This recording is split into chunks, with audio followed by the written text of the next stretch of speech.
Oke, selamat datang di pembahasan kita. Kali ini kita bakal kupas tuntas sejarah di balik cara kita kerja sehari-hari. Pernah nggak sih Anda ngerasa frustrasi sama tumpukan formulir, target yang nggak masuk akal, atau rapat tim yang nggak ada habisnya? Nah, Anda nggak sendirian. Ternyata semua aturan itu nggak muncul tiba-tiba loh. Ini tuh hasil evolusi pemikiran selama lebih dari 100 tahun. Yuk kita telusuri bareng-bareng. Oke, kita mulai perjalanan kita ya. Kita mundur jauh ke awal era industri.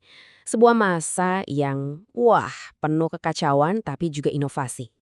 Coba deh bayangin sebuah pabrik di akhir tahun 1800-an.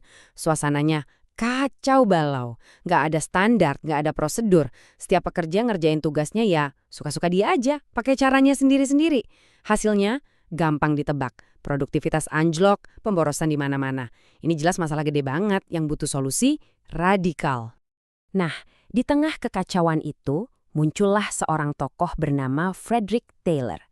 Dia datang dengan ide yang revolusioner, manajemen ilmiah. Konsepnya tuh sebenarnya simpel tapi powerful banget. Udah stop kira-kira, mari kita mulai mengukur. Taylor yakin untuk setiap pekerjaan pasti ada satu cara terbaik buat ngerjainnya. Dan tugas manajer yang menemukan cara itu lewat penelitian ilmiah. Terus gimana caranya? Taylor memecah idenya jadi 4 prinsip utama. 1. Ganti ilmu kira-kira dengan studi ilmiah buat cari cara paling efisien. 2. Jangan asal rekrut orang. Pilih orang yang pas buat pekerjaannya. Terus kasih pelatihan. 3. Pastikan manajer dan pekerja kerjasama. Biar metode yang baru itu beneran dipakai. Dan yang keempat, ini yang paling penting, tugas manajer itu mikir dan merencanakan, sementara pekerja yang mengeksekusi. Ini benar-benar pembagian kerja yang fundamental pada masanya. Nah, warisan terbesar dari ide Taylor ini apa?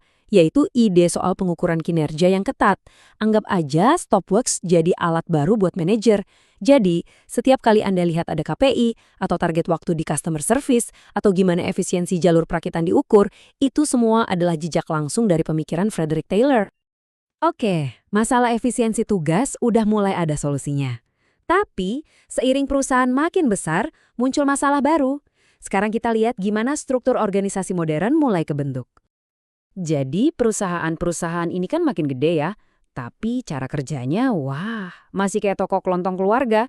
Promosi atau rekrutmen itu seringnya berdasarkan siapa kenal siapa, bukan siapa bisa apa. Aturan nggak jelas, jenjang karir juga nggak pasti. Akhirnya, jadinya nggak konsisten dan nggak adil banget. Solusinya datang dari seorang sosiolog Jerman, namanya Max Weber. Dia mengusulkan sebuah sistem yang disebut birokrasi. Jangan langsung mikir yang negatif dulu ya. Buat Weber, birokrasi itu justru sistem yang ideal, rasional, dan efisien banget buat ngelola organisasi raksasa biar adil dan konsisten. Terus birokrasi itu prakteknya kayak gimana sih? Gini deh, Anda jadi tahu persis siapa bos Anda. Pekerjaan Anda juga spesifik, sesuai keahlian. Ada buku panduan atau SOP buat hampir segala hal. Aturannya berlaku sama buat semua orang, nggak pandang bulu. Dan yang paling penting, Anda bisa naik jabatan karena prestasi, bukan karena dekat sama bos. Nah, ini dia beda utamanya. Kalau si Taylor tadi fokusnya di level mikro, gimana cara satu pekerja masang baut paling cepat, Weber ini fokusnya di level makro. Gimana cara seluruh mesin perusahaan ini diatur biar jalannya mulus dan adil. Jadi mereka ini sebenarnya saling melengkapi. Oke, alat kedua yang masuk ke kotak perkakas manajer adalah bagan organisasi atau yang kita kenal sebagai org chart. Job description Anda, departemen tempat Anda kerja, ke siapa Anda harus lapor, itu semua adalah warisan langsung dari pemikiran birokratisnya Weber. Oke, sampai sini kita udah ngomongin soal sistem, soal proses, tapi ada satu variabel raksasa yang kelewat. Apa itu? Manusia itu sendiri. Nah, sekarang kita masuk ke babak berikutnya. Sistem yang diciptakan Taylor dan Weber itu emang efisien banget, tapi di sisi lain juga dingin dan gak personal. Pekerja itu dilihat cuma sebagai, ya kayak sekrup kecil dalam mesin raksasa. Pertanyaannya, apa yang terjadi kalau sekrup-sekrup ini merasa nggak dihargai, bosen, dan hilang motivasi? Bukannya naik, produktivitas malah anjlok. Titik baliknya datang dari sebuah penelitian yang sebenarnya nggak disengaja. Namanya studi Hawthorne. Awalnya, para peneliti ini cuma mau ngetes, apakah lampu yang lebih terang bisa bikin pekerja lebih produktif? Tapi mereka nemuin sesuatu yang jauh lebih mengejutkan. Ternyata bukan lampu yang bikin beda, tapi perhatian dari para peneliti itu sendiri. Para pekerja ini jadi lebih produktif karena mereka merasa diperhatikan dan spesial. Penemuan ini benar-benar jadi cikal bakal gerakan baru, manajemen humanistik. Salah satu tokoh utamanya adalah Elton Mayo. Inti dari perspektif ini adalah, hey, pekerja itu bukan cuma sepasang tangan yang disuruh kerja, mereka itu makhluk sosial, punya perasaan, punya hubungan, dan butuh merasa dihargai.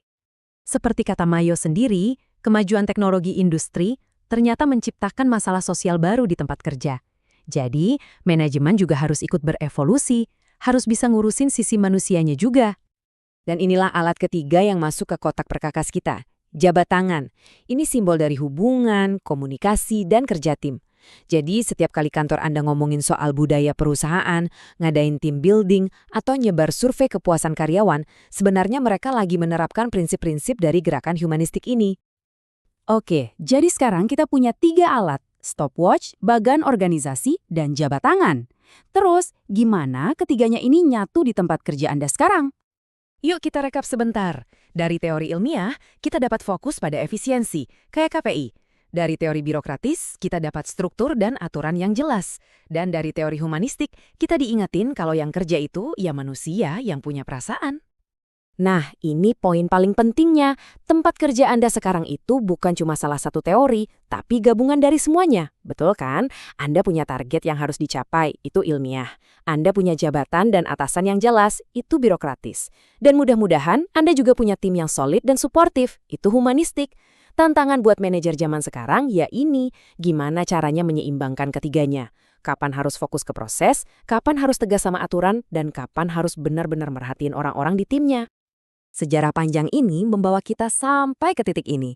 Tapi sekarang, dengan adanya AI, kerja remote di mana-mana, dan ekspektasi generasi baru yang beda, kotak perkakas manajemen ini pasti harus terus berevolusi. Jadi pertanyaannya buat kita semua adalah, kira-kira alat baru apa ya yang bakal kita tambahin selanjutnya?